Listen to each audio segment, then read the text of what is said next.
Ambitious young man with a plan for his future. He aspired to be a police officer. He wanted a family. And she was a single mom. It was kind of the perfect match. They were expecting a baby girl. But then it all went up in smoke. The fire department located a body. He was lying between his bed and the wall. And his death may not have been an accident. This was probably deliberately set. There was an accelerant used. Was the would-be cop on the wrong side of the law? There were frequently people coming into the apartment. It is a very dangerous game. Or was it personal? He'd actually shot somebody. Yeah, right. Things might not be quite what they seemed. There was an attempt to cover up the crime. It's almost a perfect way to commit a murder. Every time we turn around, guess where the finger points? July 23rd, 2005. It's Saturday night in Green Acres, Florida, a suburb of 30,000 just outside West Palm Beach. It's located in the middle of the county, not close to any beaches, more of a community where average people live and work. Everybody seems very neighborly, very friendly. It's a very quiet place. But at 11 o'clock, sirens break the tranquil peace of the warm summer night. A 911 call came in reporting a fire at an apartment complex. There were flames and lots of smoke. When the firefighters arrive, they quickly determine that the fire is confined to a single apartment. And according to the neighbors, the tenants are named Samuel Norris Jr. and his girlfriend, Shara Cooper.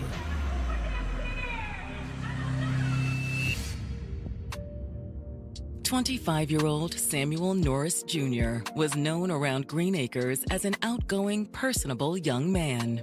He got along with basically everybody. There wasn't really anybody who could say that they had any issue at all with Mr. Norris. Sam had grown up watching his mother work hard to make ends meet.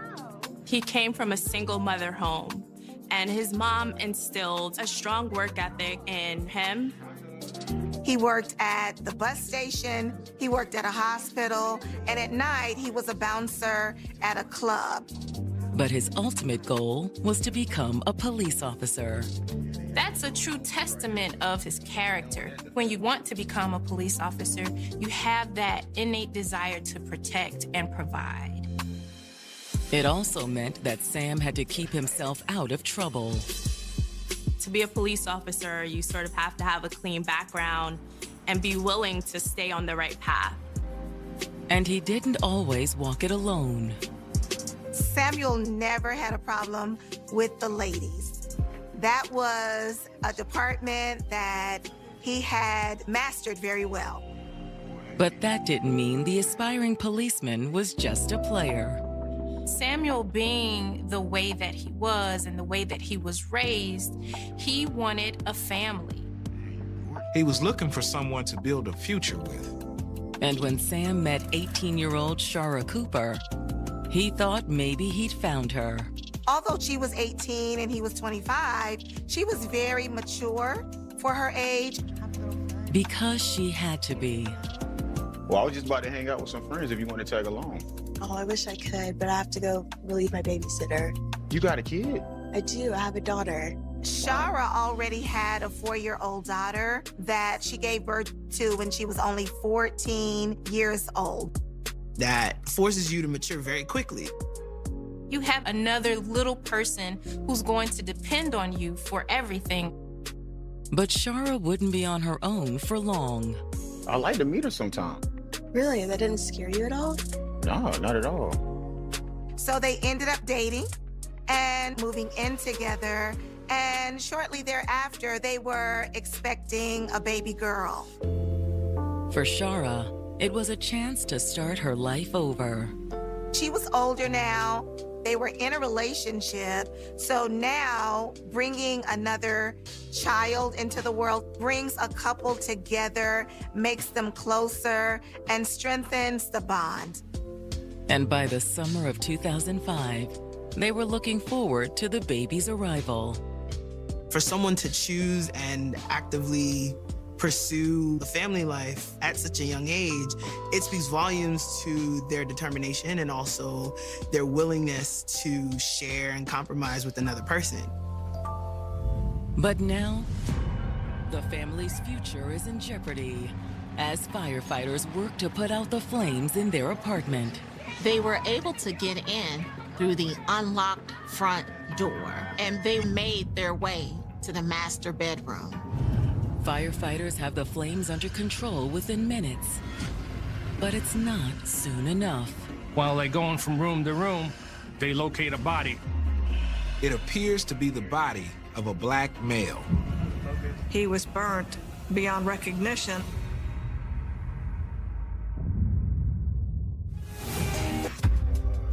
Samuel Norris Jr. and his girlfriend, Shara Cooper, were building a life together in Green Acres, Florida. When he met Shara, he thought he found his person. And Shara, already a single mom, was just as enamored with Samuel. It was kind of the perfect match. He saw the family that he wanted to build for himself. And she saw a great father figure for her child. He took on several different jobs to be able to be a provider and definitely had a promising future. But now, that future may have gone up in smoke. Emergency crews responding to a fire call have just found a man's badly burned body inside the couple's apartment. He was lying on the floor between his bed and the wall. And based on the scene, firefighters believe the fire started at the bed. It was basically destroyed. It was gone. It was down to the springs. The fire marshal knew pretty quickly that this was probably deliberately set. Suspecting foul play, the firefighters call arson and homicide investigators out to the scene. For the detectives, the challenge is determining if the victim is Sam. A lot of times you do have DNA that's left. You may have fingerprints. But when the medical examiner's team arrives to remove the body for autopsy, they make a surprising discovery. There was blood underneath his head. Does that mean he didn't die in the fire? In this case, the body was so burned that it was very hard to determine. While the medical examiner's team deals with the body, crime scene investigators document the surroundings. Because fire causes a lot of destruction of evidence, your best evidence at this point is going to be the photographs of the scene. They pay particularly close attention to the bedroom windows. The heat inside the room had shattered some of the windows, but one of the windows was boarded up with plywood, as if it had been broken before the fire. Outside the apartment, the detectives canvass the neighbors and onlookers watching from behind the police tape. Their neighbors said that they hadn't seen or heard anything suspicious around the time the fire started. But they're shocked when the medical examiner's team comes out of the apartment with a body bag. It can't be! The cars are gone. Usually when Samuel's SUV or Shara's car was missing, that meant that they were not home. Well, either the car's here earlier? Yeah, this morning. But just a few minutes later, Shara shows back up at the complex. What happened? Where's Sam? Ma'am, I'm sorry. I'm afraid. No! No! The detectives tell Shara about the body they found, and that they think it may be Sam. This has to be a mistake. She was very confused because he worked at night, so by all accounts, he should not have even been in the house. Could that mean the victim isn't Sam? Or is Shara simply in denial? There's confusion, there's anxiety, and then you have all of these people interviewing you. That's a lot to handle. The neighbor said you have a daughter? Do you know where she is? Yeah, she's with my mom. The detectives tell Shara they have reason to believe that the fire may have been set on purpose. Do you know anyone that would want to hurt Sam? No. Everyone liked him. Everybody. She was unaware of anyone who would possibly cause harm to Samuel. But Shara also says that Sam has been hanging out with some dangerous people. What do you mean? Shara said that Samuel had been involved in selling drugs. I told him it was a bad idea. Once you get involved with drugs, you put your life at stake.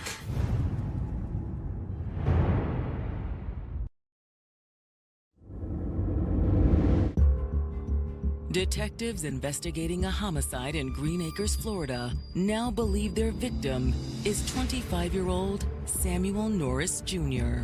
When police officers discovered the body, it appeared to have been an accident, but as they analyzed the situation a little more, it seemed suspicious. They were able to determine pretty early on that this wasn't an accidental fire. And they suspect it may have been set to make Sam's death look like an accident. But who would want Sam dead? For answers, the detectives turn to his girlfriend, Shara Cooper. It isn't easy, given the circumstances. You've just been told a loved one has died in a tragic fire, and now you're being asked for information. However, she does have some important information for the detectives. He was dealing. You mean drugs? Yeah. The news takes the detectives by surprise. Sam's neighbor had talked about what a good guy he was. Even said that Sam told him he wanted to be a cop. He was looking forward to joining the police academy. But according to Shara, Sam had started dealing after he began working security at a club. That is typically the environment where those kinds of activities happen. And with Samuel having a child on the way and he's working multiple jobs, that was possibly his way to figure out how to make ends meet. Shara says Sam had started dealing crack cocaine on the side. Shara mentioned that Sam stored some of the drugs in the apartment and that there were frequently people coming into the apartment. She says the last time someone came by was around 8 o'clock on Friday, the night before the fire. He said his name was Paul.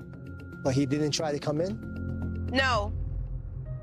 But if he had come in, she says she was prepared. Sam had a gun that he always kept in the bedroom. For protection? Yeah. But she actually said that he had used the firearm. He'd actually shot somebody? Well, he didn't go into details. But if he had shot someone, could Sam's murder be payback? There is possibly some people out there who may have been upset with Samuel. And the fire may not have been their first attempt at revenge. Shara tells them that the day before, she'd returned home from work to what felt like a threat. She had come home earlier in the day and had discovered the broken window. And her apartment's office had seen it too. The maintenance man responded to put a temporary piece of plywood on that broken window till the glass could get replaced. Any idea who broke it? No. You think it had something to do with the fire? I don't know. Maybe. Next, detectives want to know more about Shara's relationship with Sam. Investigators have to be able to objectively assess whether the significant other is a possible suspect. But she expresses that they're a normal couple. They were excited about the impending birth of their child, and they had nothing more than usual, typical disagreements with each other. When you are that age, you're still trying to figure yourself out, let alone figuring out another human being. You're going to have things that get on your nerves. In fact, Shara says she'd had an argument with Sam just that morning. They had gotten into an argument, but they were able to smooth things over. Although Shara admits that she left the apartment around 6 that evening just to give Sam some space. Where'd you go? I went to see my sister and then I drove down to Fort Lauderdale. Shara says she was on her way back when a neighbor called to tell her about the fire. I didn't know Sam was still here. I thought he was at work. After talking to Shara, the detectives head back to the station to look for any records that might suggest that Sam was involved in something nefarious. They try and substantiate the claims by going to a database and seeing if there was ever any arrests based on drugs or violence. But their search comes up empty. No firearm charges or anything to do with drug dealing. Unable to find any evidence of drug dealing in their records, they turn to Sam's family. Like Shara, Sam's family is devastated about his death in the fire. But when the detectives ask whether Sam had anything to do with drugs, their answers are vastly different from Shara's. No way. Sam would never get involved with anything like that. Sam's family didn't believe that he would be involved in drug dealing or criminal activity at all. That was outside of his character, especially with him having the desire to become law enforcement.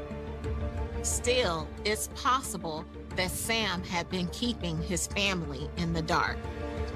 Shara may have known something different than what Samuel's family had been aware of. However, Shara's claim that Sam was dealing isn't the only thing from her interview that his family disagrees with.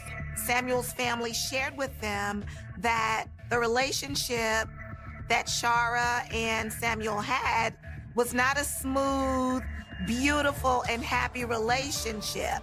It was somewhat tumultuous. Sam really felt that she wasn't satisfied with anything he did. No matter what he did, it wasn't enough. But according to Sam's brother, Shara's attitude was only part of the problem. He told me that Shara was over there messing around with other guys. But he knew that for a fact? Well, that's what he told me. And according to the family, Sam was thinking about moving out. He was done with her. But she's having this kid. Yeah, right. Sam really didn't even know whether or not that baby was his. In fact, he demanded Shara take a paternity test.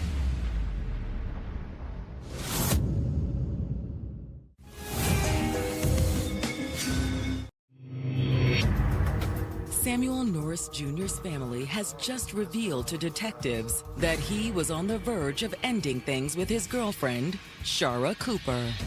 Samuel had shared with his family that he was frustrated with Shara because he had done so much for her, and she seemed to be very ungrateful. Worse, he suspected that Shara's baby wasn't his. He told her that he wanted her to take one of those tests, you know, to find out if he was actually the father. Paternity test? Yeah. But while Sam suspected that Shara had been sleeping with someone else, his brother also says that Shara was an incredibly jealous woman. She was constantly monitoring his behavior. Like, she used to follow him when he left for work just to make sure that's where he was going. And if she couldn't find him, she'd drive around until she could find him. It was a very tumultuous relationship, and they were off and on throughout the year. At one point, he moved out. But even then, he only moved back in with her because she was pregnant. However, while the couple had been apart, Sam had met somebody new. Her name is Danielle Hubbard. Being with Danielle was a much-needed and refreshing change from what he had been experiencing with Shara. It had started as a casual fling, but quickly grew into something more serious. He started to really care about Danielle. And so now he's caught in between the two. Which explains why he'd been pushing Shara to take a paternity test. Sam wanted to do the right thing. But if the paternity test would show that he was not the father of the baby, he could move on. But now the detectives wonder if Sam's desire to do the right thing had cost him his life. Anytime an investigation uncovers a love triangle, detectives start to think about whether jealousy and anger are motives for what happened. Was Danielle angry that Sam had gone back to Shara? Could she have been pushed over the limits because he left? Or did Shara fear he'd leave her for Danielle? Even when he got back with Shara, it was difficult for him to cut off that relationship with Danielle. I think Sam Norris really missed that relationship and realized that maybe he had made a mistake. That's basically what the paternity test was about. He wanted out. The following morning, detectives asked Danielle to come in for an interview. At this point, they're looking for a timeline as to their relationship. They're looking at if she's jealous, how much she knows about the current girlfriend. And has she heard about the fire? Do you really think it's him? We haven't confirmed the identity, but we believe it's him. I knew it. I knew when he didn't answer his phone. I knew it. She was devastated to hear that Samuel was no longer with us. Danielle expressed that her and Sam were really in love. Danielle says that when she started seeing Sam, she didn't know about Shara. But Shara knew about her. Hello? Do you know who this is? Shara began harassing her. Leave my man alone. Does that make you angry? Oh, yeah, but he said that he was only with her on account of the baby. Danielle lets us know that Samuel was still operating with the idea of doing what is right for his family. And Samuel had plans to try to make things work with Shara. Danielle respected that because that is something that she would expect a real man to do. At least that's what Danielle claims. It's possible that she was more jealous than she let on. Where were you last night? At my mama's house. When was that exactly? Like 7 to 11:30. If that's true, it's unlikely Danielle could have set the fire. But if Danielle didn't do it, who did? You believe Shara is capable of killing Sam? I don't know, but I don't know who else would want to hurt him. After the interview, the detectives follow up with Danielle's mother. Her alibi checks out. Danielle Hubbard had nothing to do with this. Thank you. And was just an unfortunate victim as well. With Danielle in the clear, the detectives head back to Sam and Shara's apartment. The arson investigators have finished their work, so the detectives are able to search unimpeded. They don't find the gun Shara said Sam kept in the apartment, but they do find ammunition. So it looks like Shara was telling the truth about the gun.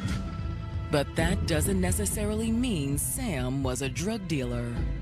They were unable to find anything to support Shara Cooper's claim that he was involved in illicit drug trade. However, the investigators are unable to find Sam's keys, wallet, or cell phone. Which raises the possibility that rather than a love triangle, detectives are dealing with a simple robbery. Maybe the robber had a confrontation with Sam, took his wallet, phone, and his gun, and set the fire before driving off in Sam's missing SUV. Hoping for a lead on the killer, the detectives issue a be on the lookout for Sam's SUV. Finding the SUV could possibly lead them to Sam's killer. Because when the detectives get the autopsy results, the findings not only confirm that the dead man is Sam, they confirm they're also investigating a murder. Mr. Norris actually didn't perish in the fire. He actually had been shot in the back of the head.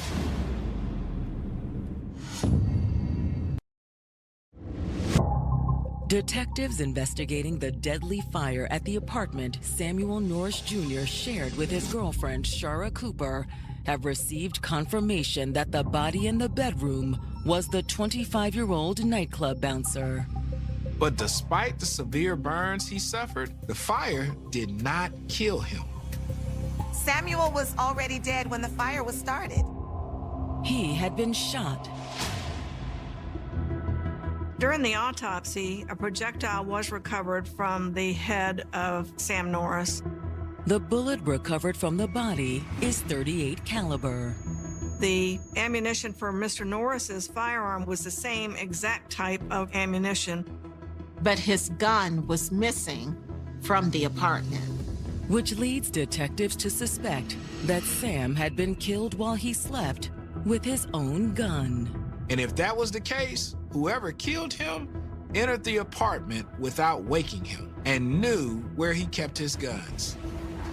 Based on what they've learned, the detectives decide it's time they had another conversation with Shara. They call her back down to the police station once again. I'm going to ask you about everything that we have that there were some questions on. A lot of what Shara was saying just didn't add up. What made more sense is that she finds out that Sam didn't cut off the relationship with Danielle. That's definitely a strong motive. They ask her about the inconsistencies that she's been giving, and they talk to her about things that she had failed to share with them. At this point, we're concerned about making sure that you're being honest with us. They also revealed that Sam wasn't killed by the fire. Once investigators sort of press Shara about what happened, she kind of breaks. She decides to tell them that she thinks she knows who may have done this. She says it may have been an old boyfriend of hers named Ricky Hughes. Using some drugs and everything else like that. She said the relationship was over before she met Sam. But Shara says that Ricky had a hard time getting the message. He was still calling and still come back. And she says he'd recently started harassing her. And Sam, too. He knew about me and Sam. And on the day of the fire, he showed up at the apartment. Ricky got into an argument with Sam. Where were you when this happened? Was in the room. In the bedroom? He answered the door. I heard the voices. Sam asked him what he wanted. Shara says the conversation got heated. She said Ricky left and Sam didn't say anything to her about what happened. Then, to let the situation settle, she went to her sister's house. She had left to give Sam some space. But while at her sister's house, Ricky shows up. Yes, we had spoken to my boy. What are you playing at? He tells her, I've been by your house, I shot Samuel, and then I set the house on fire. Why didn't you tell us this on Saturday? The day that it happened. The day it happened. Yeah. Shara says it's because Ricky had threatened her. He said if anybody asks you anything, you didn't see me today. Look at this girl. But it's my head repeated itself. He knows where I stay. He knows he knows everything about me. He knows where my mother works. He knows where my father works. He knows exactly where I'm at. And he tells her, and if you tell anybody, the same is going to happen to you. You try it. Do it again. Shara says that's why she hadn't told them about Ricky before. Shara said he's the one that did it. But when detectives contact Ricky Hughes, he doesn't act like a man with something to hide. He immediately agrees to come in for an interview. We took a statement from Shara, and she told us that you were involved in the killing of her boyfriend, Sam Norris. Confronted with Shara's accusation, Ricky appears shocked and confused. He doesn't even know who Sam is. According to Ricky, he hasn't talked to Shara in years. Can you tell me where you were at on Saturday, July 23rd? I'm not going. And you didn't have nothing to do with Sam being killed. No problem. When the detectives follow up with the dog track, his alibi checks out. There are multiple people who saw him there that evening. They're able to exonerate him. Which means that Shara has been lying to the detectives from the beginning. So they're really looking at her very strongly as being involved in this death. But it will take more than her lies and a tumultuous relationship to charge her with murder.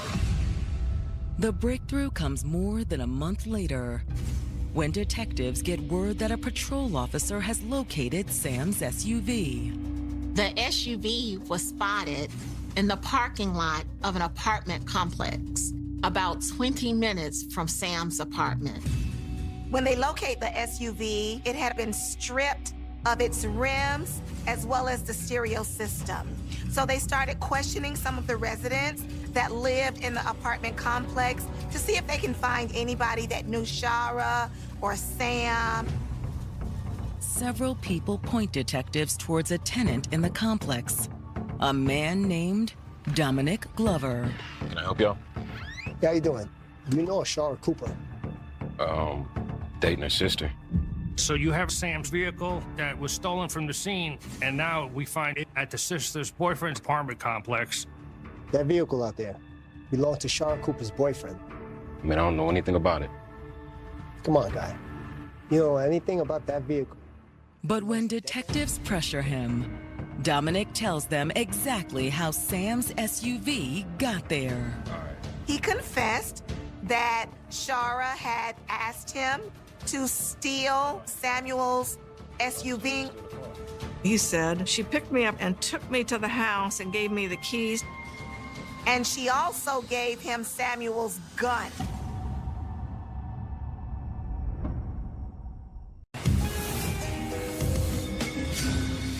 The biggest takeaway from the loss of Samuel Norris's life should be that whenever you see a young man who is showing signs of being unhappy, don't ignore that. Men are okay to feel things. They're okay to feel unhappy. And if you know that your loved one is involved in a situation that is causing them grief, allow them to be heard, but also gently reinforce their value.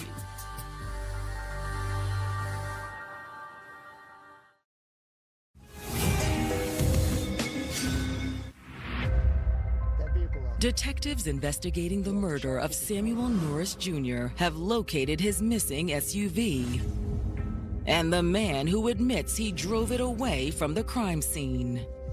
Dominic Glover was dating the sister of Sam's girlfriend, Shara Cooper. He basically says, at the instruction of Shara, he took the vehicle and stripped it down and sold stuff for parts. Why would she actually do that? I don't know. I figured she was mad at him. He said, she called me to meet her and took me to the house and gave me the keys. Dominic says Shara also gave him Sam's gun. What'd you do with the gun? Sold it. And all the parts in the SUV. But Dominic swears he had nothing to do with Sam's death. He told them that he found out the very next day that Samuel had been killed in a fire. Why would she, on the day that they found her boyfriend deceased, have her sister's boyfriend take Sam's vehicle? Now convinced that Shara is behind Sam's murder, the detectives head back to the station to contact the apartment complex's maintenance man. When police officers were speaking with Shara, she shared with them that someone had broken the window of the master bedroom. An apartment office worker had noticed the broken window and called her to set up an appointment to repair it. The maintenance person came to the apartment to fix the window, but it was a very odd encounter. While he was in there, he notices that Mr. Norris is in bed. I can come back. Oh, no, he's okay. He just took a sleeping pill. He said his head was covered up and he wasn't moving.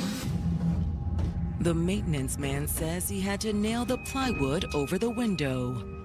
And still, Sam didn't budge. All the time that he was doing that work, not one time did this man wake up. Not one time did he move from the position that he was in. For the detectives, there's only one possible explanation. When the window was replaced, he was most likely already dead. Adding that to what they've learned from Dominic Glover about Sam's stolen SUV, the detectives are ready to make an arrest. All of those factors combined were enough for the warrant. Once Shara's taken into custody and brought into the interview room, the detectives confront her with everything they've learned. They went back to Shara Cooper to say, you know, this stuff isn't adding up. So much time has passed now, though. She's no longer pregnant. She had given birth. And she is still adamant that she had nothing to do with Sam's death, in spite of all of this information that points right smack at her. I didn't kill him. Who did? Who did? She gets a little bit feisty and tells them, doesn't matter what I say, you're still going to point your fingers at me. How can you sit up here and say I killed him? Huh? How can you tell me I killed him? Shara can deny it all she wants. But when she goes on trial for murder in February of 2008, the prosecution argues that she shot Sam because he was planning to leave her for another woman. It was the prosecutor's position that in Shara's mind, if Samuel was not going to be with her, he was not going to be with anyone. And on July 23rd, while Sam was asleep, she took his gun from the drawer in the night table beside the bed. She shot him cold-blooded. And then she decides, now how am I gonna hide the evidence? She covered the body when the complex sent someone over to repair the window that they noticed had been shattered. Then in an effort to establish her alibi, she went over with her sister, came back to the house, set it on fire, and then left. So all of this was done by design. When it's the defense's turn, Shara's attorneys admit that she was involved in stealing Sam's SUV and gun, but insist there's no proof she was the shooter. There was no DNA. There were no witnesses. There was nothing that pointed the finger to Shara. The defense attorney claims that it was someone else that actually shot Samuel in the head and that Shara had nothing to do with it. The argument carries at least some weight with the jury. She was not convicted of first-degree murder because the jury could not agree that she was the one that actually pulled the trigger. But that doesn't mean they believe she's innocent. The jury found Shara Cooper guilty of second-degree murder with a firearm, first-degree arson, and grand theft. The judge sentences her to life in prison. However, 4 years later, her conviction is overturned. Shara and her attorneys successfully argued that she had ineffective counsel. So the appellate court remanded the case back to court. But the district attorney decides not to risk a second trial.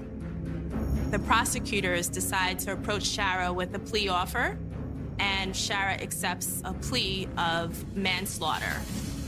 Under the plea deal, she's sentenced to 30 years in prison. I do think that justice was served with that resolution. But to some, it means Shara will get away with the cold-blooded murder of a young man with big ambitions. Shara was able to escape second-degree murder on a technicality, essentially, and then she's able to negotiate for a lesser charge. So I don't know if Shara got the full extent of punishment for taking Sam's life. She knew what she was doing. She had a plan. She thought she could get away with it. She didn't care about Sam. I don't think justice will ever fully be served because he's not able to come back and pursue those goals that he set out to do. All that remains are memories of Sam Norris and the daughter he never got to meet, born after he was murdered. We have an innocent child that has lost not only her father, but her mother as well. She has no memory of her dad, but I hope she's spoken to those who do so that she can know him through the people whose lives he touched. Fill that information out for me, okay? Thank you. She was a single empty nester making a new beginning. It's like your life restarts. She's making moves. Things are happening for her. A new city, a new job, and a new man. Things are going very well. He's just what she needs. She's successful, she's in love, everything falls in place. But then she disappears without a trace. You coming home tonight or what? Call him when you get his message. Have you heard anything from her? Yes, sir. Her SUV had been parked in the same spot, and that's what prompted him to call the police.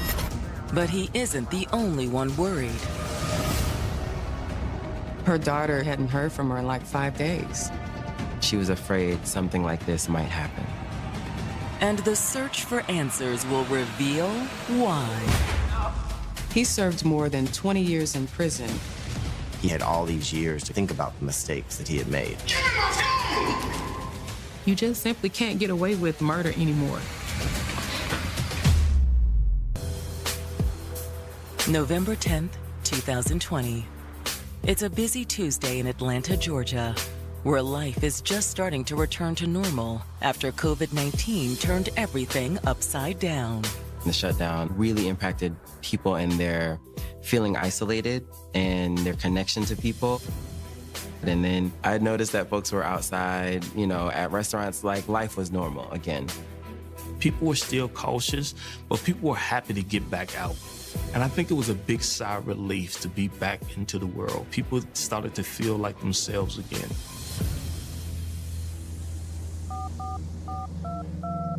But that afternoon, things still feel far from normal for Tracy Brock. Tracy's kind of worried about her mom. Tracy, who lives in Indiana, speaks to her mom, Shawn Macklin, in Atlanta almost every day. I've been trying to reach you all weekend. She considered her mom kind of like her best friend. And now here we are in the pandemic, in the midst of it. She doesn't know what's happening. She can't get in touch with her mom. Call me. Love you. It's now been 5 days since they last spoke. Tracy is concerned, so she calls and asks the police to go by there to do a welfare check. Atlanta non-emergency, how can I help you? Hello, I'm calling to request a welfare check on my mom. She has a broken foot. Her mother had just hurt her foot, so she had a boot on her leg. Tracy was concerned, had her mother fallen and couldn't get up? I'm just worried.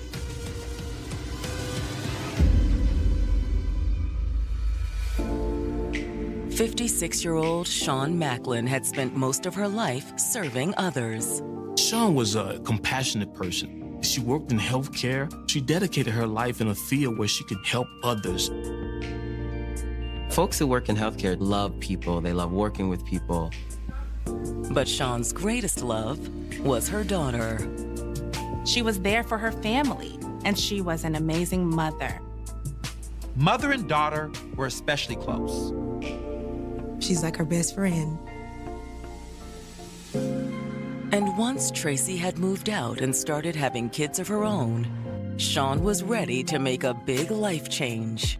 At 56, you can find yourself in limbo because no, you're not 20, but you're also not 80. You have a lot of life ahead of you. So now what do I do? Where's my place in the world? The search took her to Atlanta. She really wanted to kind of live and enjoy, independence. So she moved down to Atlanta. She got a job as an office manager with a local healthcare company. Hi, you have an appointment this morning? I have an appointment. But even with a new city and a new job, there's still something missing. She's looking for a partnership, someone who can help make her feel more stable. Okay, thank you so much. Has anyone told you how infectious your smile is? You can't say infectious in a doctor's office. And in 2019, she met Bernard Stokes. He's in his mid-50s, charismatic and charming. Immediately, they hit it off. There's an instant attraction. She's excited. Like, ooh, the potential is attractive. You know, my schedule's pretty flexible. Think you might want to meet me for some coffee? I'd like that. Thank you. You're very welcome. That was probably exhilarating for her, you know, and you fall really quick when that happens. They get together and they start seeing each other. This is what Sean has been waiting for. And she wasn't about to wait any longer. The two of them decided to take their relationship to the next level, and they moved in together. Bernard was a maintenance man for an apartment complex, and because of his job, he got an apartment. He had his own place. She has a good job. He has a good job. So things are going very well for Sean at this point. She's successful, she's in love, she felt absolutely wonderful.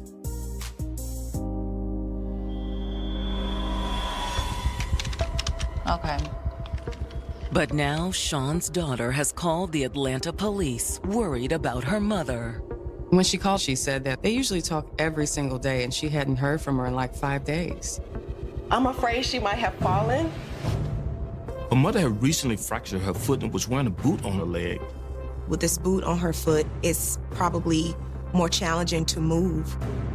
Her daughter said she would have checked on Sean in person, but she lives out of state. And with the pandemic still a threat, her travel options are limited. In November of 2020, even though the pandemic was kind of settling down, we were still in limbo in Atlanta. People were still dying because of COVID. It was still a very, very serious disease. Not being able to see loved ones, not being able to see friends. That whole social dynamic really caused people some stress and anxiety. No problem. We'll get someone right over there. Thank you. A welfare check is basically 911 dispatcher would dispatch an officer out to a location, and the officer would basically knock to see if someone comes to the door. They may walk around, look in the windows, looking for any reason for concern. When the officer gets to Sean's apartment, someone answers his knock. A man in his 50s opens the door. It's Sean's boyfriend, Bernard. You hear about Sean? He expresses that he's worried about her. He hasn't seen her since she left for work 4 days ago. I hadn't seen her in a few days, but I already filed a missing person report. We'll get you checked in, okay? In Atlanta, Georgia, 56-year-old Sean Macklin was making the most of her newfound freedom. When you become an empty nester, it's like your life restarts. She was looking for a life where she can enjoy herself. And she'd found the perfect man to grow older with. He's charismatic, just what she needs now, someone to love on her. She's successful, she's in love. They were looking forward to building their future. I hadn't seen her in about 4 or 5 days. But now Atlanta police are at the couple's apartment after Sean's daughter asked for a welfare check. She hadn't heard from her mom. She speaks to her mom every single day. And when Sean's boyfriend Bernard comes to the door, he says he tried to report her missing. When was that? A couple of days ago. And that was the last time you saw her? It was a couple of days before that. He said that they had some personal issues going on. Issues? What type of issues? Hell, I just asked her to move out. He said that he and Sean were in the process of splitting up. He was given the apartment through his work, and so it was her who had to leave. And she agreed. We still care about each other, but you know it's for the best. I found an apartment. He said that she actually was already packing her stuff and preparing to move. According to Bernard, that's one reason it took him a couple days to call the police and report her missing. He says on Friday the 6th, Sean got up at her usual time to get ready for work. I'll be out of here soon. All right. I can help you move your stuff if you need me to. Thanks. I'm off to work. And then she left for work after that? And that was the last time you saw her? Yeah. Bernard says he went back to bed and he didn't get up until it was time for him to go to work. But he says that when he got home, Sean wasn't there. Sean didn't come home that night, and Bernard thought maybe she spent the night at a friend's house. But then the weekend came and went with no sign of her. It wasn't until Sunday when he started getting worried. He noticed that her SUV had been parked in the same spot as it was on Thursday night. That's what prompted him to call the police because he thought something was wrong. I called the cops. They came out, but they didn't believe me. I called 911 to say, hey, I'm concerned about her. After the officers looked around, they said that they didn't see anything wrong. Did I get a good number? Especially after he explained that Sean was in the process of moving out. But the officer conducting the welfare check isn't as willing to let things go. After all, Bernard wasn't the only one who hadn't heard from her. Had you tried contacting her daughter? Well, she hasn't made contact with Tracy. That's why I'm here. She haven't contacted Tracy? Something must be wrong. Let me make contact with the detectives and I'll be in touch. After talking to Bernard, the officer passes the information off to detectives. Got a possible missing person. First, he confirmed that he had called the police and attempted to report her missing. In fact, they even find body cam footage from the encounter. Have you heard anything from her? Yes, sir. That's why I called. In the video, he explains the impeding breakup and how she's moving out. Yeah, so mind if I look around? I'll go ahead. Look.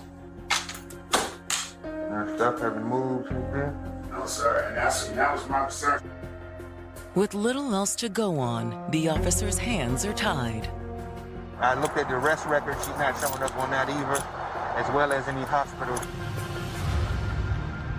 But based on what they've learned from Sean's daughter and Bernard, investigators certainly feel the situation merits a missing persons report. Yeah, that seems kind of strange. We'll take it from here. Thanks. Thanks, guys.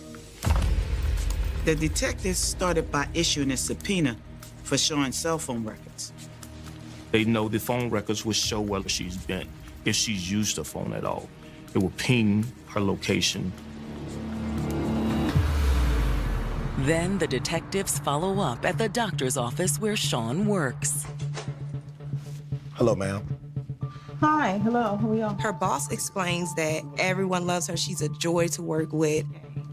She says that Sean is incredibly reliable and a hard worker. She also says that Sean rarely ever calls in sick. She always went to work on time. So it was very surprising and shocking when she didn't show up and didn't call. I tried to reach out to her Friday. Sean's manager said that they sent text messages during the morning hours and then stated they tried to call during the afternoon. But the phone went straight to voicemail. She never called you back? No, which was really unlike her. So now detectives are curious. Did Sean talk much about her personal life at work? Her manager says that she was pretty private. That is, until recently. She started opening up about issues she was having with Bernard. They were going through a breakup. And according to her manager, Sean and Bernard were not on good terms. This contradicted what Bernard had told detectives. The manager also said that one big issue stood out. He was evicting her. Give me my phone! Detectives investigating the disappearance of Sean Macklin have learned that her boyfriend, Bernard Stokes, was trying to evict the 56-year-old office manager from their apartment. The breakup was not as amicable as Bernard had painted the picture. Her manager actually stated Sean requested Monday off so that she can go to court to deal with the eviction. Which is one reason Sean's manager wasn't too worried when she didn't show up at work on Friday. I just thought she took off because, she was trying to find a place or something. But then she says she received a strange call at the office on Monday. Bernard called and asked for Sean. She thought it was strange that he would call her job looking for her when he knew that she was supposed to be in court with him. I had no idea she was missing. Well, thank you, ma'am, for your time. All right, thank you so much. All right, thank you. By the time detectives return to the station from Sean's workplace, the phone records they've requested are waiting for them. They noticed she hasn't made any outgoing calls since Thursday, the 5th. But there's several incoming calls, including calls from Bernard and Tracy. That alone will cause detectives some concern. However, the incoming call data does allow detectives to track Sean's movements. The phone companies can tell detectives what location or what tower that person was near. The phone pinged off of 2 towers. The first ping was an hour southwest of Atlanta, in the small town of Grantville. After it pinged in Grantville, it pinged again in Fairburn, Georgia. Now, Fairburn is halfway between Atlanta and Grantville. So it seems like Sean goes to Grantville and starts making her way back to Atlanta. And this was 7 hours after Bernard said that he last saw Sean. And after that, the phone went dead. It would be alarming if you're saying that the person is missing and then you see activity cease. But do the phone records mean something happened to Sean? Or that she'd even gone to Grantville? Someone else could have been in possession of the phone. Hoping for more information, the detectives contact Sean's daughter, Tracy. Hello? They asked if her mother knew anybody in Granville. I don't think so. She rarely knows anyone outside of work as far as I know. Why? Well, her phone pinged there recently. What? She was already worried about her mom, and now it's even more. She also told detectives that she's been doing a little digging on her own. She was able to log into her mom's emails. And what she found was troubling. There was no activity since the 5th. There were several important emails that she didn't answer, and one was an approval for a new apartment. The message was never opened. Based on the phone activity and the unopened emails, the detectives believe Sean went off the grid sometime Friday.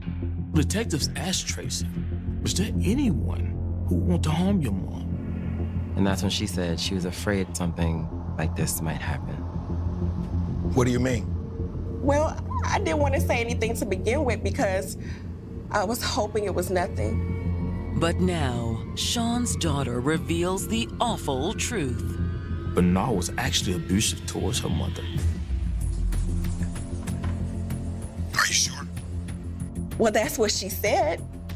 Tracy says it started when her mother became suspicious of Bernard.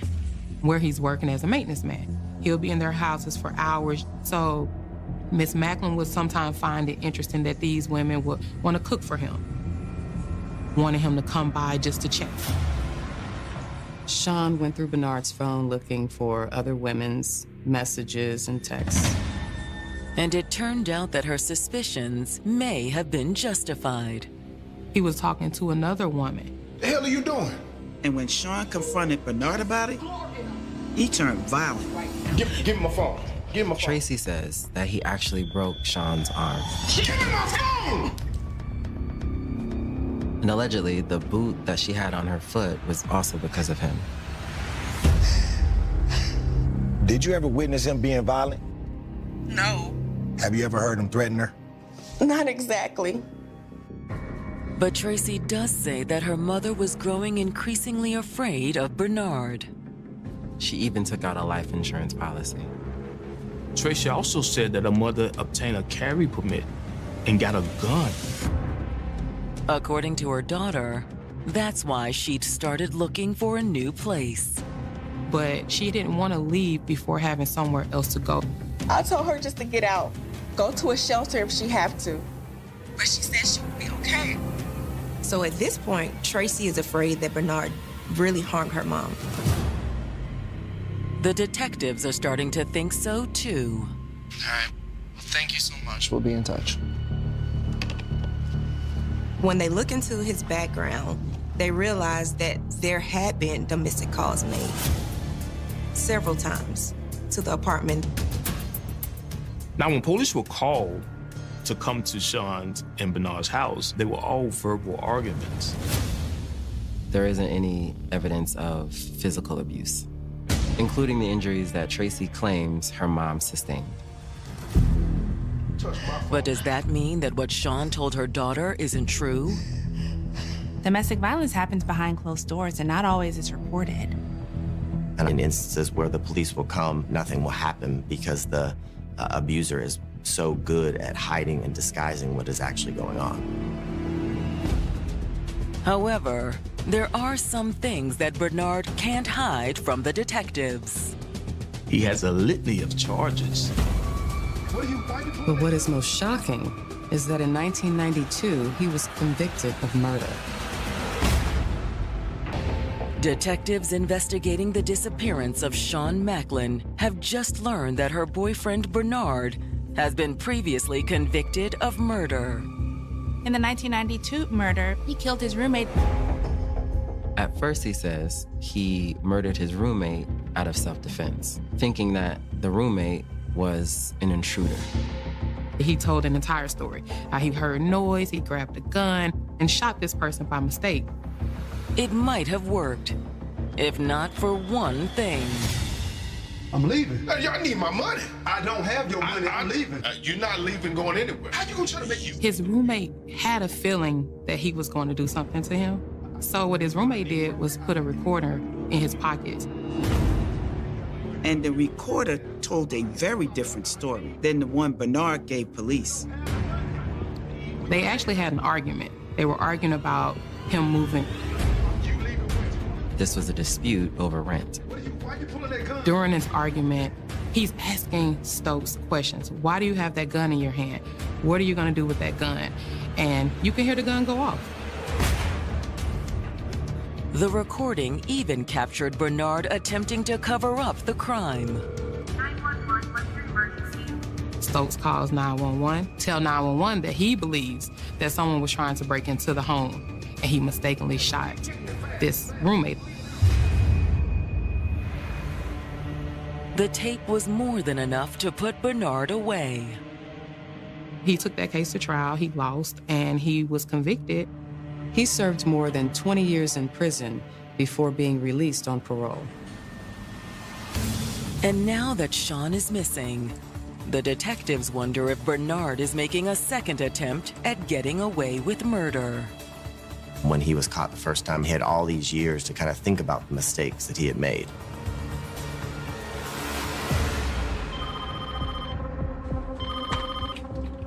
After uncovering Bernard's prior conviction, the detectives reach out to his parole officer.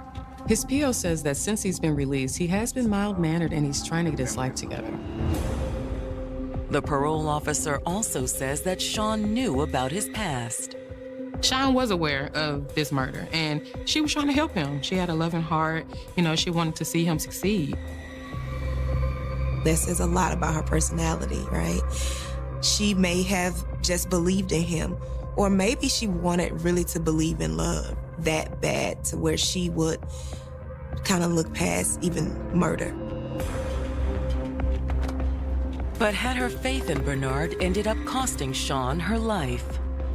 Just because Bernard's parole officer speaks highly of him does not mean that he would not kill again.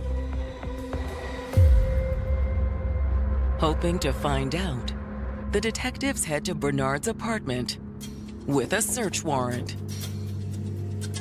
How's it going? We got a warrant to search your apartment. When detectives confront Bernard, he doesn't shy away from his criminal background, nor does he shy away from the domestic calls. But he does say that Sean was the instigator. She's jealous, she's controlling. She even tried to call my kid's mom and threaten her. It was crazy. He definitely tried to make himself into the victim. According to Bernard, that's why they were splitting up. He said he just got tired of Sean's jealousy. And when she tried to stall it, she said she had to wait till she get her place. That's why he had no choice but to file the eviction.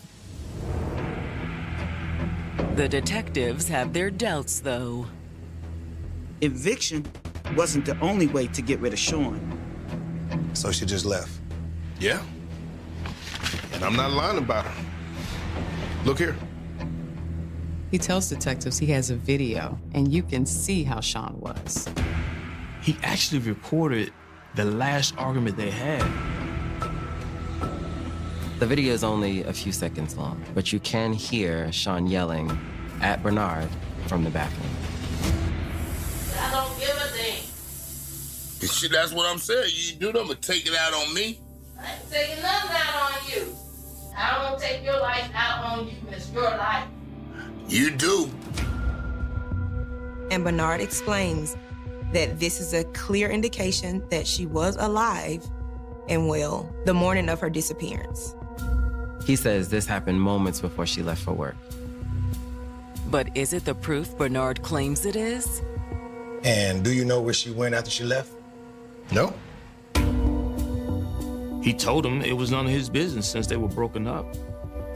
And he also says that he went back to sleep after she left for work on Friday morning. And he didn't leave the apartment until it was time for him to go to work, which was around 8 a.m. That's what Bernard claims, but the detectives aren't willing to take his word for it. Well, we're gonna take a look around. Hang tight. And since they have a search warrant, there's nothing he can do to stop them from looking around. They also luminol the apartment. Luminol is a chemical that can reveal where someone has cleaned up bloodstains. At first, the results are disappointing. That's until they get to the bathroom. And when we luminol the bathroom, you can see blood. Detectives investigating Sean Macklin's disappearance have just found evidence of blood in the apartment she shared with her boyfriend, Bernard Stokes. Luminol reveals that there is splatters of blood in the bathroom. You can see blood smears on the bathroom handle, the bathroom sink, and also on the floor. There's also blood on the molding and a comb on the counter. It's not enough to prove that anyone was killed in the bathroom, but it is quite suspicious. Hey, Bernard. When detectives ask Bernard about the blood, he says he has no idea how it got there. However, given all they knew about Bernard's criminal past and his alleged abuse of Sean, the detectives didn't believe him. All right, we're gonna have you come down to the precinct for some more questions. We'll meet you down there. It's fine.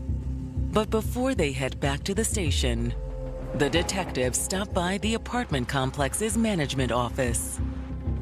They want to see the surveillance video, the hours surrounding Sean's disappearance. When they review the video, they get the first evidence that Bernard is lying. First of all, they're able to see Sean the evening before her disappearance. On November 5th, around 7 p.m., you see on surveillance video, she exits her car and she goes into her building. But they never see her leave again. And there's no chance she could have left out a different exit? No, we have 17 cameras. It'd have showed up if so. You roll forward to the next morning? Sure. However, the cameras do capture Bernard leaving early the next morning. They see Bernard leave the apartment on the 6th at 6:52 a.m. Earlier, in his statement to police, he said he didn't leave till 8 that morning. And the lie isn't the only thing the cameras catch. We see him kind of back his pickup truck to the trash compactor area, and the bed was empty. Unfortunately, the cameras don't pick up what happened. But when he pulls back out 20 minutes later, there's several items in the bed. One of the items that they see is a big box. Where did this box come from? And why does he have it? For detectives, the answer is simple. Her body was in that box. In his hallway, there's no cameras that lead to the compactor where we believe he drug her body before he backed his truck in and picked the body up and put it in the truck. Bernard then leaves the complex and doesn't return until 4:30 that afternoon. And guess what's missing from the truck? That big box. And when he gets out of the truck, Bernard is also wearing different clothes than he had on when he left. So where did he go for 7 hours? What happened to the stuff in the bed of his truck? And why is he wearing different clothing? Detectives believe there may be a way to answer at least some of those questions. Detectives place a trace on his license plate for the truck. The trace allows detectives to go through the reams of data collected by traffic cameras and license plate readers scattered throughout Metro Atlanta. You just simply can't get away with murder anymore. We have too much technology. After requesting the data, the detectives sit down with Bernard. They want to see if Bernard's going to be honest. Detectives ask him, what did he do in the moments after Sean left? Unaware of what detectives have uncovered, Bernard sticks to his story. I told you after she left, I went back to sleep now and get up to about 8 a.m. So detectives press him and ask him, did he go outside? And he says no. You never left the apartment at all? No, I was in bed. Detectives then let him know, we saw you on camera, and then he explains, finally, oh yeah, I went out to go get a cigar. Detectives don't believe him at all.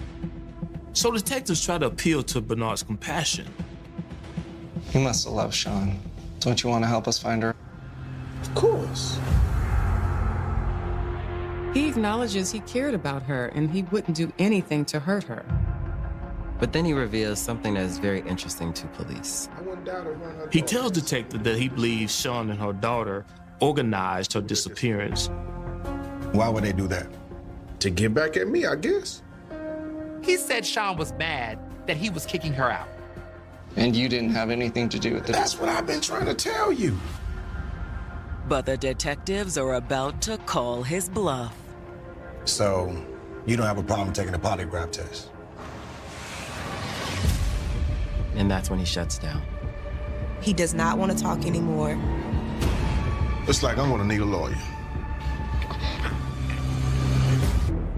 Suspected of killing his missing girlfriend, Sean Macklin, 57-year-old Bernard Stokes is now refusing to say more to detectives without an attorney. He stopped talking as soon as the detective suggested that he take a polygraph. It's enough to convince the detectives that he's lying. We know that they were going through problems. She was leaving him. And so as we know, an indicator of homicide is when the victim of the domestic violence finally decides to leave. However, something is still missing. You have a murder case without a body. Which is why the detectives had high hopes for the license plate recognition data. And when they receive the results of the trace, they get a clear picture of where Bernard went the morning Sean disappeared. Bernard left Atlanta and headed to Grantville. Exactly where Sean's phone pinged. 2 hours later, he was recorded in College Park, a few miles from where Sean's phone last pinged. Then they pick up his truck in Riverdale at a store. Through surveillance, we watch him buy new men's clothes, going into the men's bathroom, changing those clothes from the clothes that he had on from when he left the apartment, and then throwing those clothes into the dumpster. But unfortunately, even with a detailed plot of Bernard's movements that day, detectives still come up short. They never found her body. Other than the hits of following him through the course of him driving throughout Georgia, we don't know what he did. That is something that's still a mystery to us. Bernard, stand up. Despite that, the detectives place Bernard under arrest for murder. Phone data, the license plate, the blood in the bathroom, and the surveillance video was enough evidence to make a good case. But without Sean's body, will it be enough for a conviction when Bernard goes on trial in October of 2023? These cases are often very hard to prosecute. That's a very difficult climb because you have jurors wondering, do you really know if this person is dead or not? I'll be out of here soon. When they lay out their case, the prosecutors contend that Bernard and Sean got into an argument because she was leaving him. She got approved for her apartment the day that we believe this disagreement happened. Mr. Stokes knew that. So you think you're just gonna move out? I thought that's what you wanted. It's possible that his goal in evicting Sean was another attempt at maintaining control. And when she did not beg for him back, when he lost that control, he couldn't take it. The prosecutors admit that they don't know exactly how he killed Sean.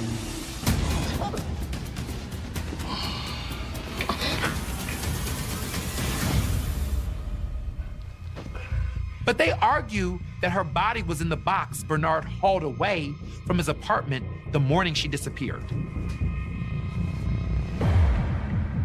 The prosecution also argues that Bernard only reported Sean missing to cover his tracks. In addition, and this is how sneaky he was, he actually called Miss Macklin's phone and left voicemails on her phone to cover it up. You coming home tonight or what? It's late. When it's the defense's turn, Bernard says that he'd been just as desperate to find Sean as anyone. Bernard maintained his innocence throughout the trial. But Bernard's claims make little impression on the jury. Even without a body, the jury believes that the evidence is sufficient to convict Bernard. He didn't think that people would take all the steps necessary that would be required to prove him guilty of murder. And, we did. He was sentenced to life without the possibility of parole.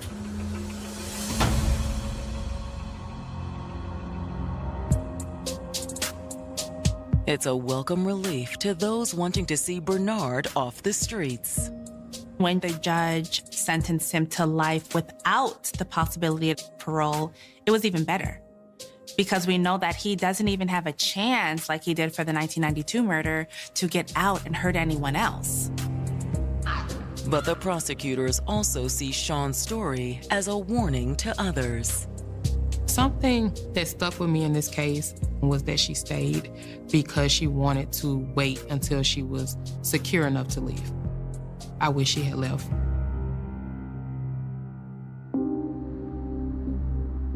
It also continues to haunt the family and friends that Sean left behind. It's challenging because they never found the body. When we're thinking about grief and we're thinking about closure, without having a body, having a memorial, it doesn't allow you to process your emotional experiences. And for her daughter, Sean's loss means that her children will grow up without their grandmother. Grief is tricky. It'll sneak up on you when you least expect it. So when grief comes out of nowhere, you flow with it. You process it. Find the different tools to help you connect to the loved one, to the memories, process your emotional experiences. That way you don't get stuck in the quicksand. Shawn was a good woman who raised her daughter, who built a career and worked hard for herself. She thought she was lucky to find love again. When two broken souls come together, the bond between them can be profoundly intense. They were high school sweethearts. She didn't grow up with a father figure in her life, so she has always looked for a man to fill that void. He was book smart and street smart, and she just idolized him. Transforming the lovers into an army of two, facing off against the world. They used to fight. When I say fight, I mean fight. She's blaming everyone, and she was responding to everyone, saying, you don't know what really happened. She was going to be a ride or die for him. But in the maze of toxic love, ill-fated choices weave a path to destruction. You in a dark building with gunshots ringing. I've seen people screaming, getting trampled over, people stopping, picking people up. And in the aftermath, innocent lives are irreparably shattered. He had a gunshot wound to his leg and a gunshot wound to his chest. It was just chaos, just everywhere. May 4th, 2017. It's just after midnight in downtown Jonesboro, Arkansas. The city of Jonesboro is a good community. It has great schools, good people. Everybody know everybody pretty much. Downtown Jonesboro is very old. You do have our Forum, which has like productions for like the ballet or musicals. It's a lot you can do here to build if that's what you want to do, but you just have to apply yourself to do it. Around 12:23 a.m., Jonesboro police receive an urgent call for help. This call comes in to the police, and it's an active shooting that has taken place. The caller says the ongoing incident is at 311 South Main Street, a local venue called The Basement. The Basement was just a place where they throw parties. A police officer was down the street working at another club, and he was one of the first responders that got there. As the officer approaches, he witnesses a human stampede at the club's entrance. It was very, very chaotic because you're having people stepping on other people to get out, but you had a whole bunch of people trying to get out all at once. The police went down into the basement. They found Monterio Barnes, who was a 19-year-old individual, a young man, and he had a gunshot wound to his leg and a gunshot wound to his chest. All of his friends were trying to flip him over. They was tugging on him, and the police was pushing him off of him, like, move, everybody move. He told the police that he couldn't breathe, and they attempted to assist him. There is an officer that stays with him trying to render aid, but it is too late.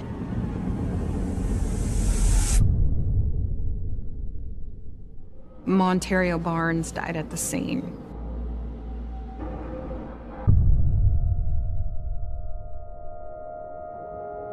From the moment Monterio Monty Barnes was born in Blytheville, Arkansas, he was a force to be reckoned with. He started walking too soon for me. He learned to talk very well and hold good conversations. Monterio gravitated toward older people. We used to always say he'd been here before. He was like a little old man, like he a pandemic child before the pandemic.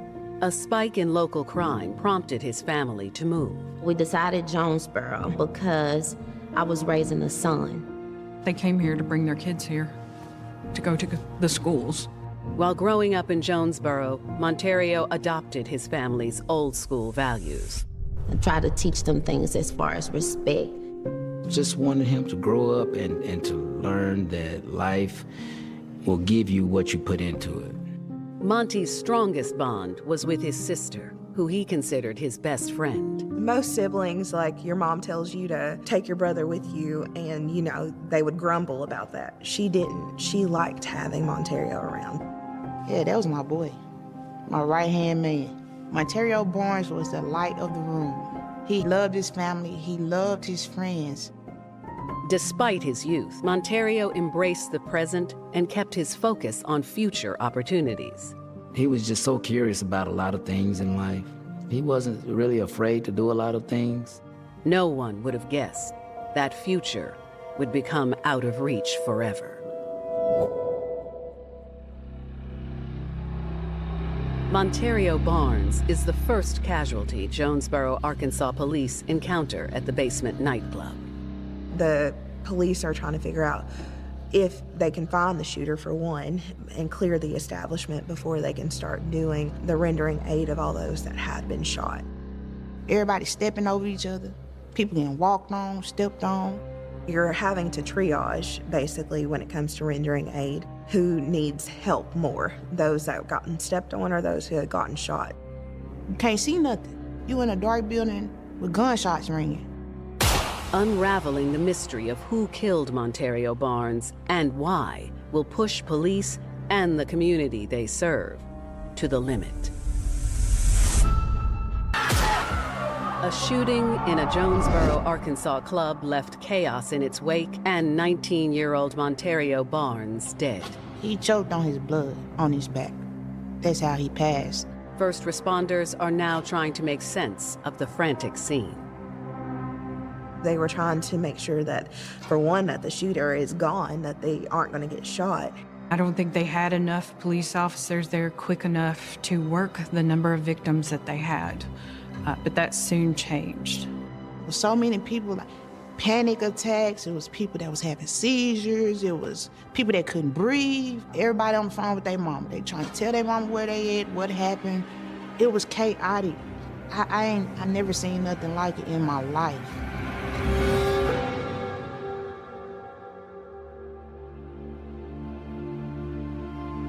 Monterio Barnes lost his life and 6 other people were shot. You had Asia Smith, Carrie Bell, Cordarius Jackson, Devontae Fowler, Stephen Hawthorne, and Stephen Brimlett. At the same time, responding officers interview partygoers to piece together what happened. You have multiple officers arriving and they're getting statements from others because it's very important that we get the witnesses. The few witnesses who remain on scene aren't interested in sharing. You're having police starting to do interviews with people, but they are finding that it is harder than they thought because a lot of people are not wanting to talk. I think they were afraid of what could happen to them if they talked to the police. As they speak to bystanders, officers try to determine the exact details of the event hosted at the basement. There was supposed to be a party and an event that was taking place by the CM Boys, Cash Money, and they were hosting just for local artists. This was like an annual thing that they had. They were charging an admission, and they had a number of local rappers there who were coming in to just, entertain, and folks were just showing up to listen to the music. Detectives arrive on the scene and begin collecting evidence. When investigators arrived to the scene, they found bullet holes, blood, cartridges, indicating that this was a chaotic and terrible scene. Someone who was completely disregarding any human life that was in that room. He just seemed to be shooting, didn't seem to be aiming at one particular person. Forensic evidence also reveals an important clue. There were 2 guns being fired in the basement, but the question was, who had the guns? Witnesses remain tight-lipped. As many people as there were in that establishment, we did not have a lot of people that wanted to talk. I think it was a combination of things, just general distrust in the police and also just a general fear that was extremely frustrating and difficult, made the investigation very difficult. In a situation like the basement shooting, law enforcement knows that there's one group of witnesses that may be convinced to cooperate.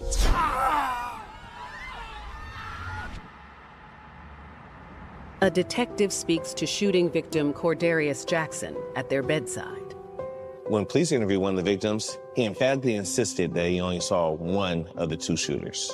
And when they speak to other victims, they say the same name. These kids are saying, it's KK, it's KK, KK shooting. Armed with the name of a possible suspect, police are determined to track KK down and bring him in for questioning. Jonesboro detectives investigating the fatal shooting that claimed the life of 19-year-old Monterio Barnes and seriously injured 6 others have identified a potential suspect known as KK.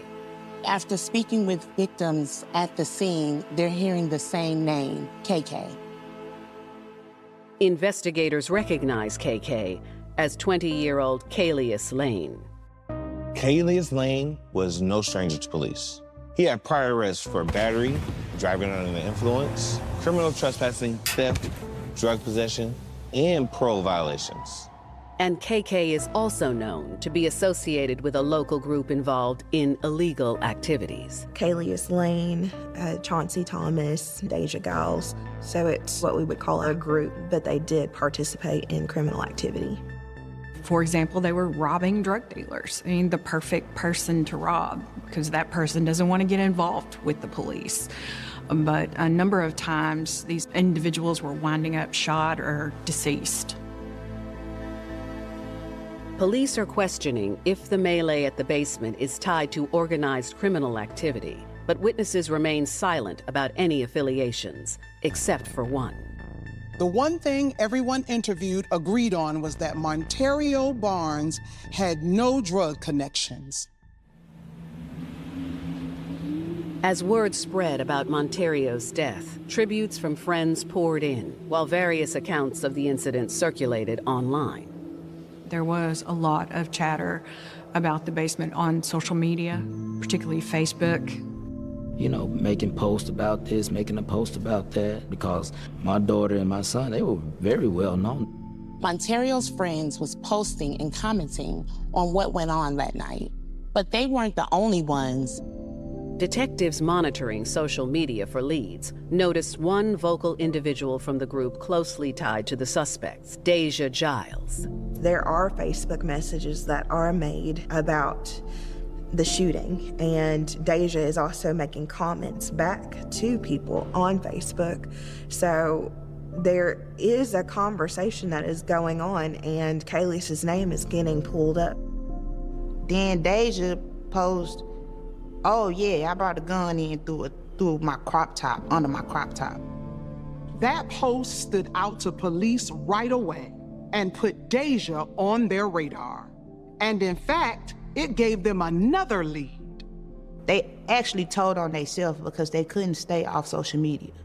At the same time, an incriminating video of Deja begins to circulate online. There was a post that was made by a mutual friend and happened to catch Deja dancing with the firearm.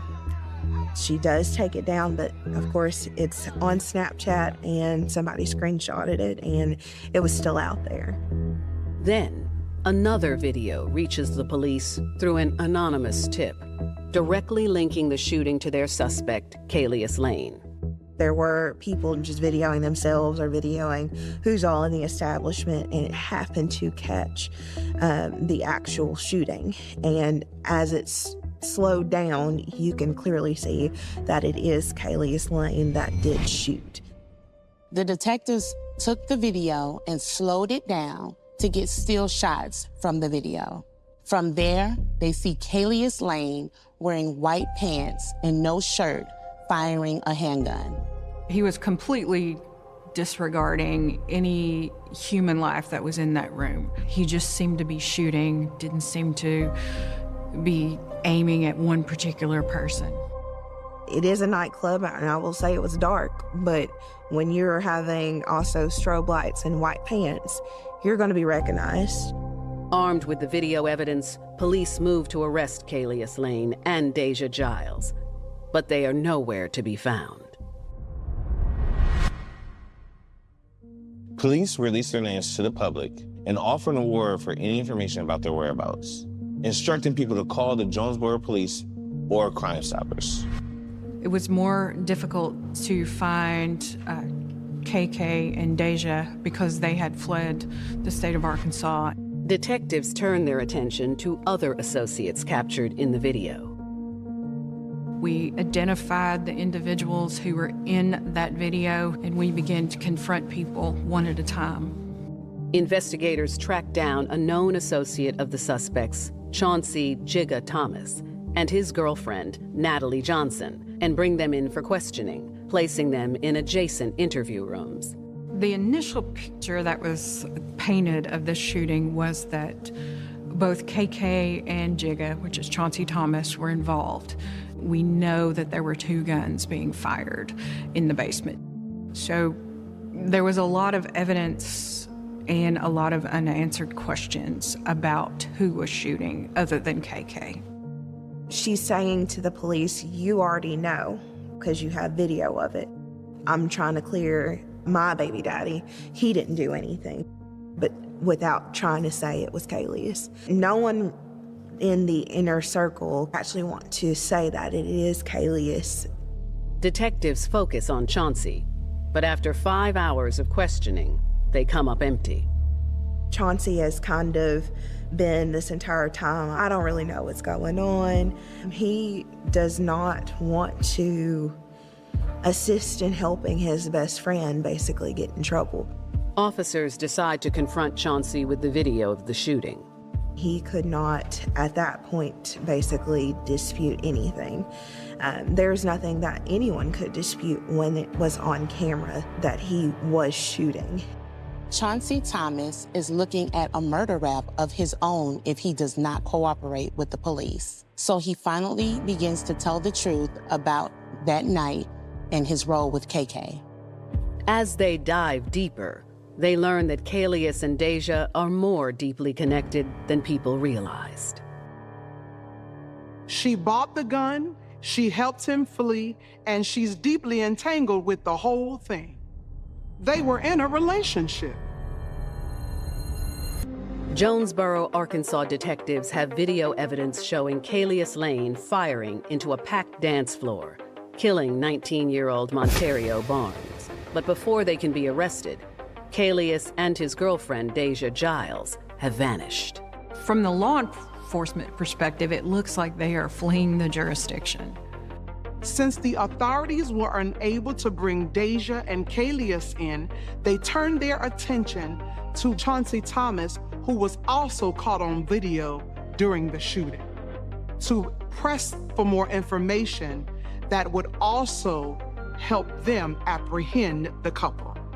So during this whole time, we're just watching the news and trying to see if they're going to get this person or what.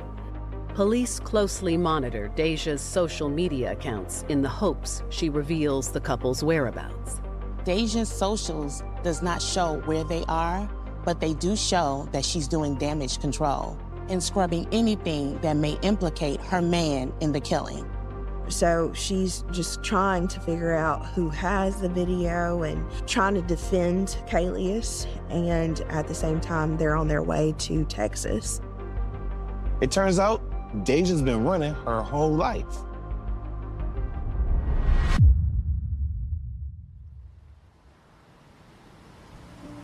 Deja Giles was born to a single-family home where the streets seemed more attractive than the home. Deja's father was in and out of prison. Deja been out on her own since she was maybe 15, 16. Deja didn't grow up with a father figure in her life, and so she has always looked for a man to fill that void, and she found that with Calius. Actually, Calius is very smart. Like, he had the highest score on his SAT for his graduating year. He was smart, but he was street. too. As their relationship deepened, so did Kalius's need for control. The control seems to start small and mentally. He may want you to dress a certain way, then speak a certain way. Since he's the dominant one, he'll want you to be submissive without arguing. And the control goes from mental to physical. Not that Deja didn't push back. She's been through enough to know she needed to assert herself any chance she got. They used to fight. When I say fight, I mean fight. But after Deja gave birth to their son, that all changed. Deja was known for fighting, but after she had her kids, she let all of that go. Kalius also had another baby mom and another child. I don't think they ever broke up during this entire time, that they were together. I think that when she had her child, she finally had a family that she could call her own that would not ever leave her. I think that she's created sort of a narrative in her head that, you know, we can be this, you know, picture perfect family.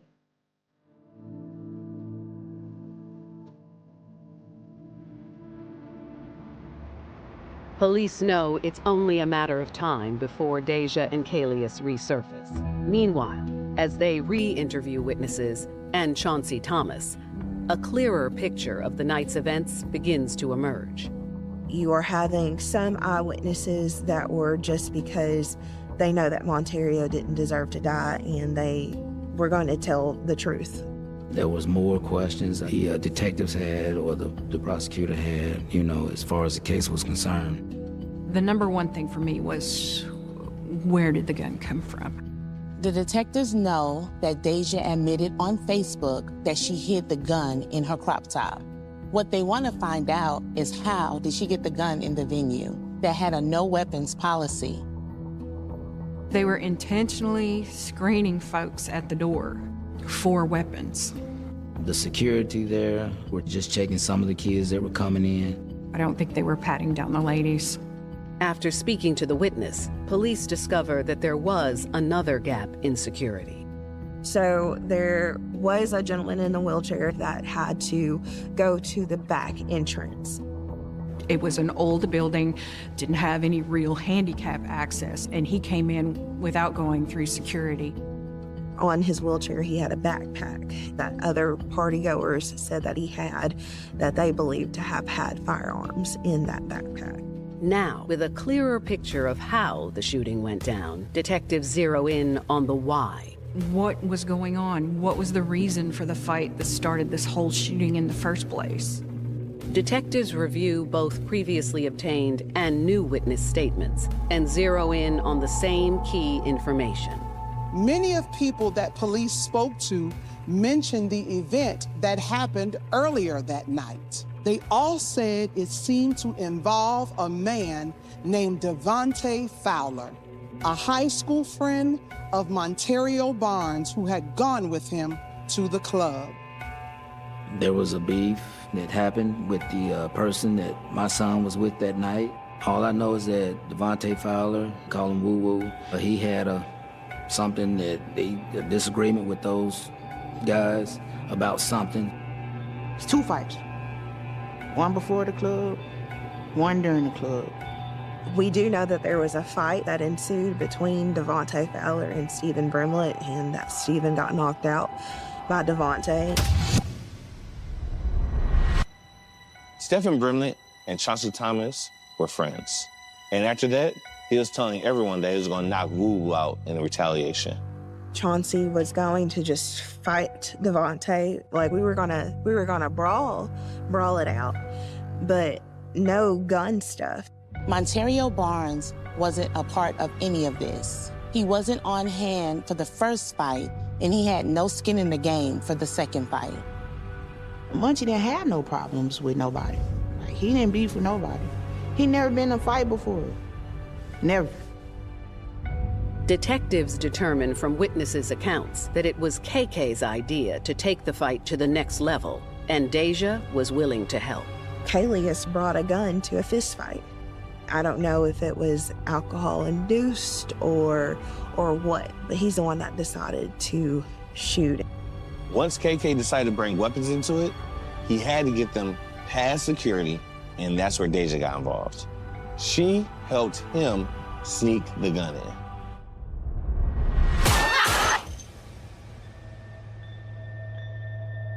With a mountain of evidence in hand, police intensify their search for Kalius Lane and Deja Giles. There was a warrant for Kalius Lane's arrest for murder and for battery at the basement. His name is going up on all the news outlets. We need to find Kalius Lane. Authorities would soon get the break they'd been waiting for. An anonymous tipster called Crime Stoppers and reported that Deja and Kalius were on their way to Texas. This couple was like Bonnie and Clyde. They were on the run, but their time was running out.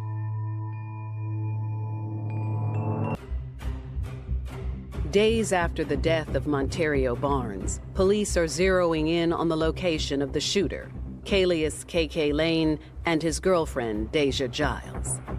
The police had issued a bolo for Kalius and Deja, and their names were all over the news, with a reward offered to anyone with information about their whereabouts.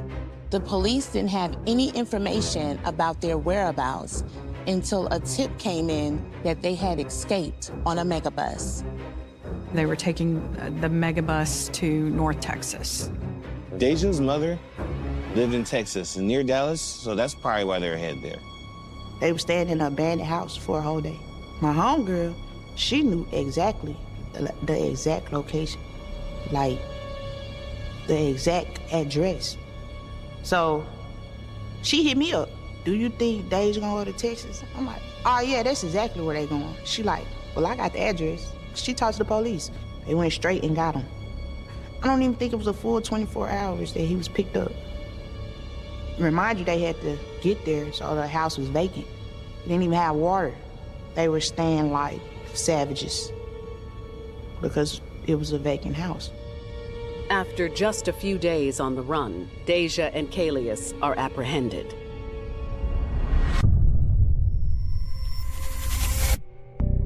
Once in custody, Kalius refuses to speak to detectives. He invoked his right to counsel and no statement was given. When Deja is interviewed by police, she maintains that the couple were never on the run at all. She admitted going to Texas with Kalius after the shooting. She says that it would have been just because they were already moving there. Detectives aren't buying it. Law enforcement decided to obtain a warrant for the arrest of Deja for hindering apprehension because she fled with Kalius Lane to Texas.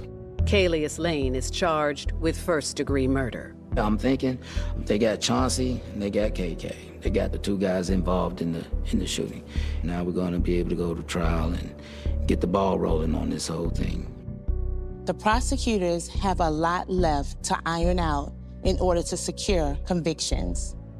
The basement case is a very complex case, and one of the things that we would have to work on or wait on, prepare for, is the physical evidence that was retrieved from the scene. It typically takes a number of months for all of the evidence to be processed.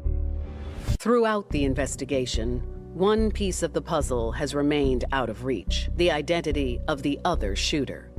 From the forensics on the scene, we know that there were two guns being fired. The other shooter was not caught on camera. But we had one individual who identified Chauncey Thomas as the other shooter. Scouring video evidence tells investigators another story. In the direction that the shots were shot, the second shooter came from behind, which would have been in the direction of shooting towards Kalius and Chauncey. So there's no way that Chauncey could have been the shooter. If it wasn't Chauncey, like they initially suspected, then who was it?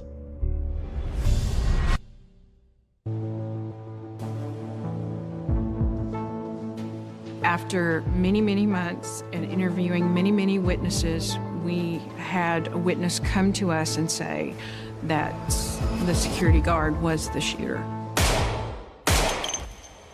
He had a weapon, and from what I understand, he started shooting also. I don't know, I can't get in Malik's head to tell you why he chose to do that, but it put him in a position of, I'm going to fire my firearm because someone is shooting in the direction that I am in.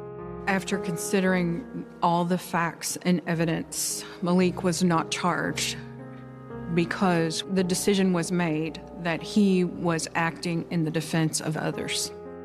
Would probably be no different as an active shooter comes into Walmart and you have someone shoot the shooter, but you accidentally shoot other people. You are trying to shoot the shooter and disarm the shooter. If Kalius Lane had not started shooting in the basement, none of this would ever have happened. And Monterio would still be alive.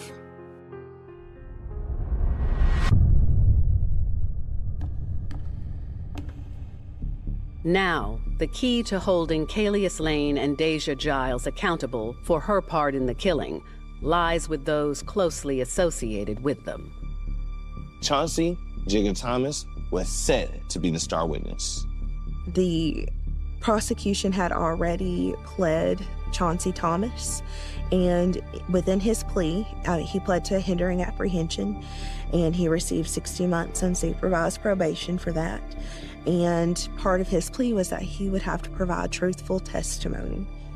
With a growing stockpile of evidence, prosecutors are confident they'll secure a conviction. We have probably, in this case, the best evidence that you could ever get in a murder case, and that's video of somebody doing the act. Monterio's family is looking forward to the trial. They're ready for their day in court. I really and truly thought that it was going to go to trial because of the way that we were moving. But once we got close to that time, it would be a continuance, and they would have to push it back further. And it would be pushed back, 6, 7 months. So we were a year and a half almost before we were going to be able to get to a trial. We were issuing subpoenas, and the prosecution and defense were making offers, trying to see what they can do. It went on and on and on. Continuance, continuance, continuance. Detectives are unable to recover the gun Kalius used. There's this second shooter. We don't have a firearm. So yes, we do not know whose bullet killed Monterio. And the case would take another unexpected turn. I don't know why he would act this way. That day in the courtrooms, it was awful. It was a slap in the face. The courtroom was locked down, and the police had to come to the building, and it was terrifying. For months, family and friends of Monterio Barnes, an innocent bystander caught in the crossfire of senseless violence, have anxiously awaited their day in court. By all accounts, this was an open and shut case. But in the 11th hour, there were holes in the case regarding whose gun killed Monterio. Prosecutors opt for a plea deal instead of a trial and meet with Monterio's family to break the news. We told them what concerns we did have if we did present this in a trial. The prosecuting attorney told me that he didn't think that a jury of my peer would have found him guilty. That is why we ended up pleading it down to the murder in the second degree. Kalius Lane's plea deal includes charges related to the other shooting victims. We also did battery 1 for some of the victims that had been shot. So he did receive 30 years in the Arkansas Department of Corrections, and he'd be eligible for parole after a fourth of that time. You kill somebody. That person wasn't taunting you. That person didn't have a gun on you. That person hadn't threatened you. And you literally, not once, not twice, possibly 3 times, you shoot this boy for nothing. With time served and the possibility of parole, Kalius could be out in less than 10 years. Deja Giles takes a plea deal for harboring a fugitive and receives a 36-month sentence. The family was very upset that for the hand she played in it, that was a very light sentence. At the plea hearing, Kalius Lane and Deja Giles' behavior proves even more shocking. So during the plea hearing, he did seem to have a lack of remorse for what these individuals had gone through, the family of Monterio. That day in the courtrooms, it was awful. They talked back and forth with each other, KK and Deja. They were very, very disrespectful to my family in that courtroom. They cursed us. Deja very smart-mouthly said to me, "Sorry about your loss," and kissed at me. Tensions escalated as Kalius' supporters reacted to the sentencing. That boy family wanted to attack my family and friends because he killed my son. They were done injustice, is what they said, because he didn't do nothing. I don't know why he would act this way, but afterward, there was a dispute in the courtroom between, I assume, rival individuals. The courtroom was locked down and the police had to come to the building, and it was terrifying.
ते अलफ अल्लाह कमत माम रैया जिसने सुनी जमीन बनार दी थी।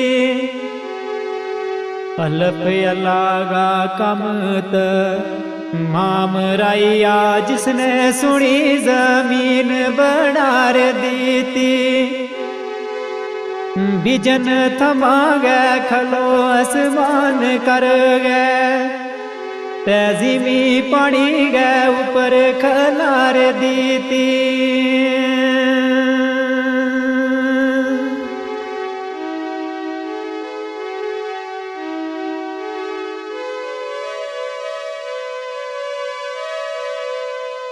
ते 14 तबक पैदा किया आप रब ने सारी गल ये खोल सुनार दी थी।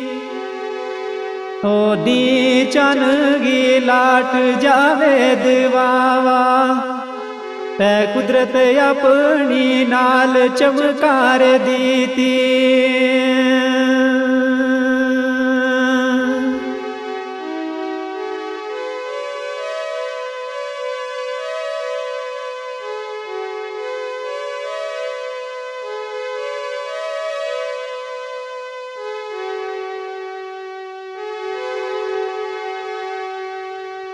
ते नैना गंदी ज़बान तारीफ काबल कितनी किस्म मखलूक बना रे दीती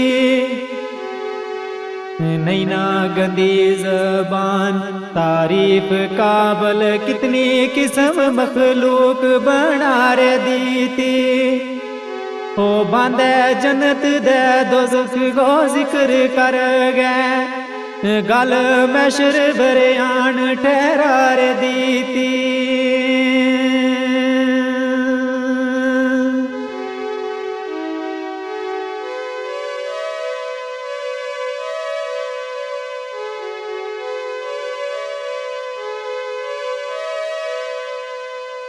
ते मजहब सचो इस्लाम यान कर गए सुना नबी ना उम्मत थमार दीती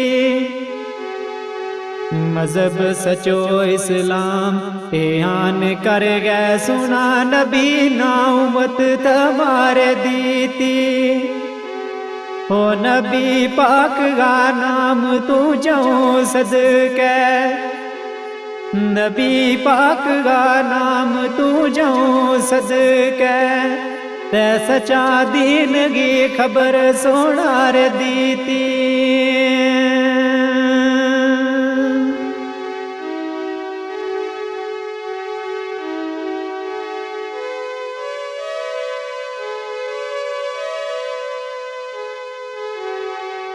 तैसम सुनो वजीर हुसैन साहब जाने पुणछ सारी दिगवार दसे इसम सुनो वजीर हुसैन साहब जाने पुणछ सारी दिगवार दसे हो बचा दो नजीर रशीद सोना सऊदी अरब को वेत माँ पार दसे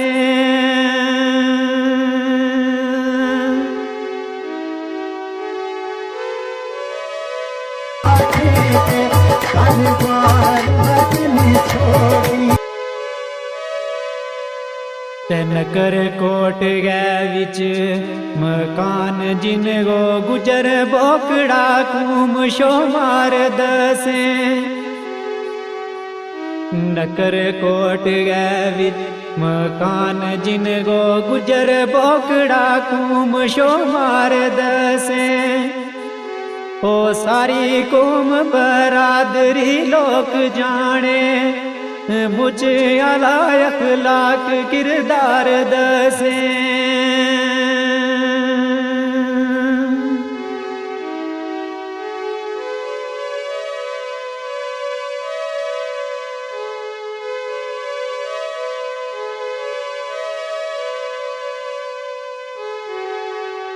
ते कर गए नेक लाल तुमाई ओ सारी कड्या दिन मेहनत मजदूरियां मां कर गए नेक लाल तुमाई सारी कड्या दिन मेहनत मजदूरियां मां ओ सारी उम्र रह गए करूं बार आपे तेरे आ दूर कर तू मजबूरियां मां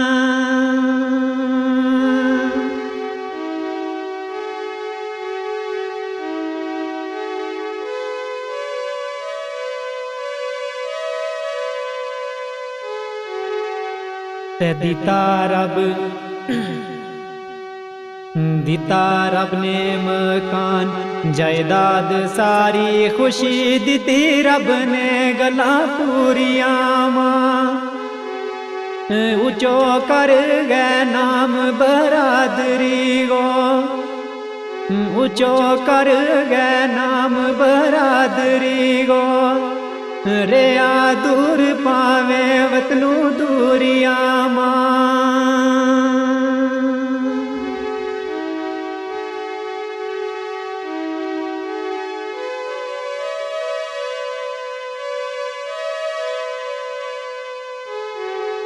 दिता रब ने मकान जायदाद सारी खुशी दिती रब ने गला पूरिया मां ऊंचो कर गया नाम बरादरी गो ऊंचो कर गया नाम बरादरी गो रे आ खुद पावे वतनू दूरिया मां